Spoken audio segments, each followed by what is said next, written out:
샬롬, 이동춘 목사입니다. 오늘도 여러분의 삶이 주님의 평안으로 가득하시길 기원하며 하나님의 말씀을 나누겠습니다. 오늘 주시는 말씀은 야고보서 5장 1절로부터 6절의 말씀입니다. 들으라, 부한자들아, 너희에게 임할 고생으로 말미암아 울고 통곡하라. 너희 재물은 썩었고 너희 옷은 좀 먹었으며 너희 금과 은은 녹이 쓸었으니 이 녹이 너희에게 증거가 되며 불같이 너희 살을 먹으리라. 너희가 말세에 재물을 쌓았도다. 보라, 너희 밭에서 추수한 품꾼에게 주지 아니한 삭시 소리를 지르며 그 추수한 자의 우는 소리가 만군의 주의 귀에 들렸느니라. 너희가 땅에서 사치하고 방종하여 살육의 날에 너희 마음을 살찌게 하였도다. 너희는 의인을 정죄하고 죽였으나 그는 너희에게 대항하지 아니하였느니라. 아멘. 야고보서 5장 1절로부터 6절 말씀을 본문으로 돈을 버는 신앙적 이유라는 제목으로 말씀을 나누도록 하겠습니다. 헨리 나우엔이 쓴 책 마음의 문을 열고에 이런 이야기가 있습니다. 한 정신과 의사에게 한 부인이 찾아왔습니다. 그런데 그녀는 들어오자마자 발작을 하면서 기물을 파괴하고 혈기를 부렸습니다. 간호사 두 사람을 불러서 가까스로 진정을 시킨 후 진료를 시작하려던 의사는 환자가 오른손 주먹을 꽉 쥐고 있는 것을 발견했습니다. 그 손을 펴려고 아무리 애를 써도 펼 수가 없어서 간호사의 도움을 받아서 손가락을 하나둘 펴기 시작했습니다. 마지막으로 새끼손가락을 펴니 딸그랑 하고 밑으로 떨어지는 것이 있었습니다. 퍼렇게 녹이 쓴 1센트짜리 동전이었습니다.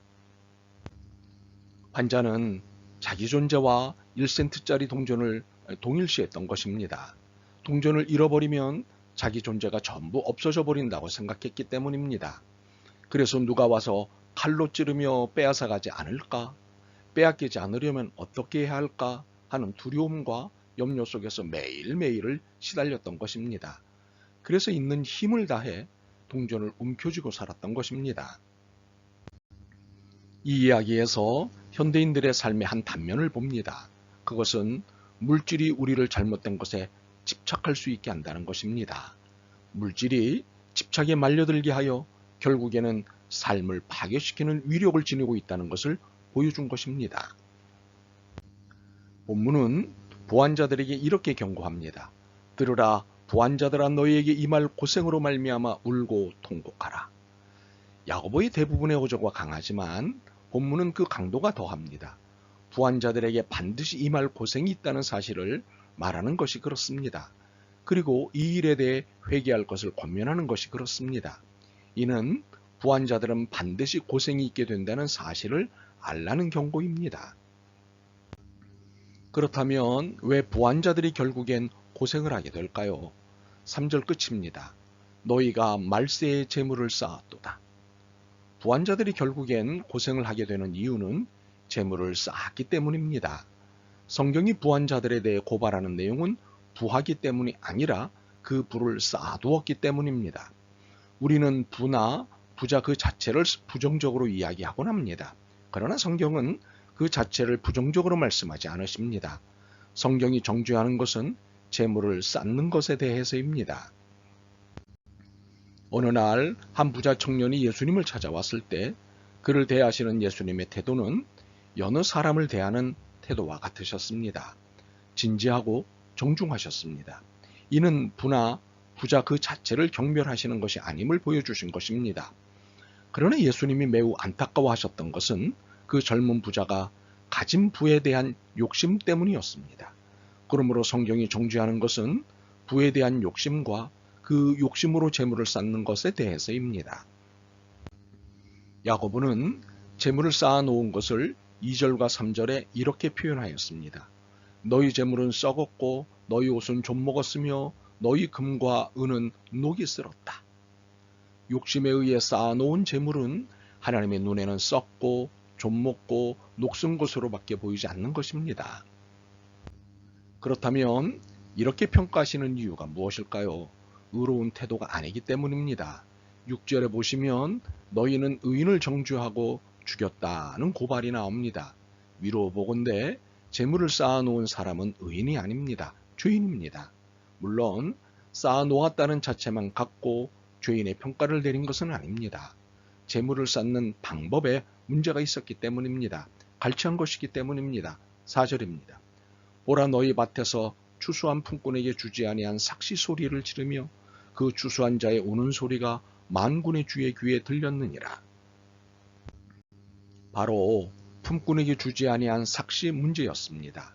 일꾼은 자신이 한 일에 대해 정당한 품삯을 받을 권리가 있습니다. 왜냐하면 노동력을 제공했기 때문입니다. 그런데 이러한 일꾼에게 정당한 품삯을 주지 않는다는 것은 노동력 착취입니다.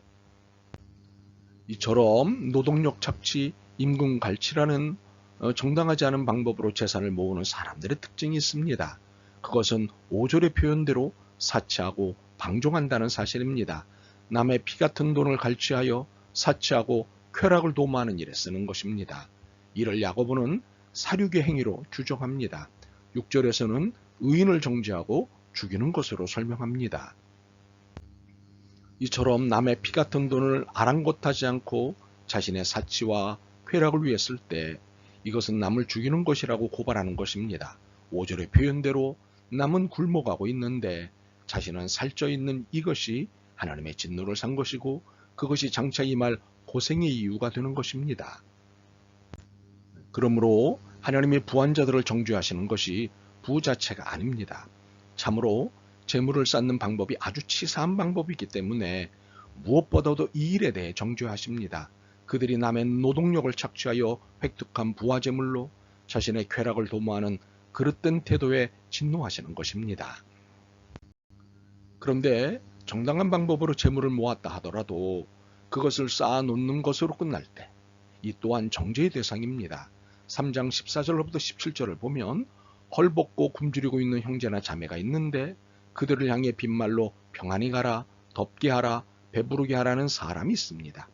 성경은 이 사람의 행위를 두고 죽은 행위라는 고발을 합니다. 자신이 정당하게 벌었으니 자신만을 위해서 쓰는 것 또한 당연하다고 생각하는 태도에 대한 일침입니다. 정당하게 버는 것 이상으로 중요한 것이 있기 때문입니다.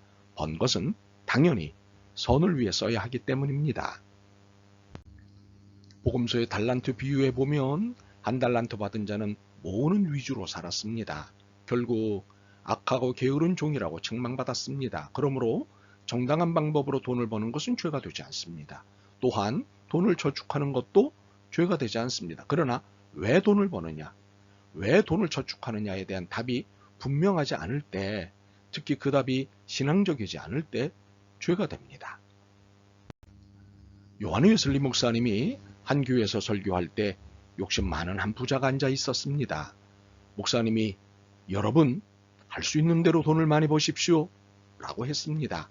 이에 그는 신나서 아멘 아멘 하였습니다.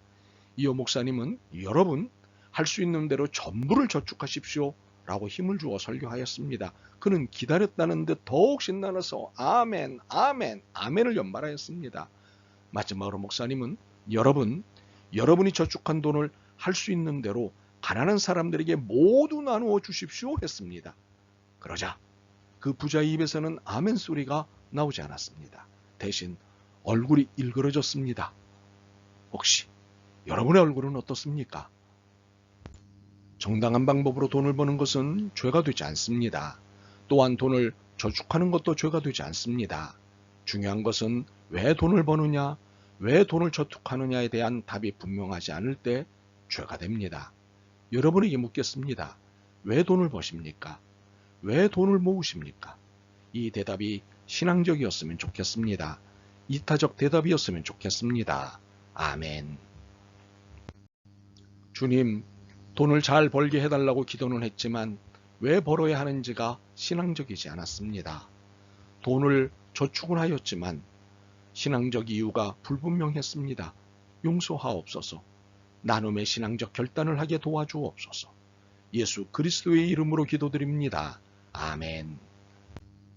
오늘도 여러분의 믿음과 삶을 응원합니다. 사랑합니다.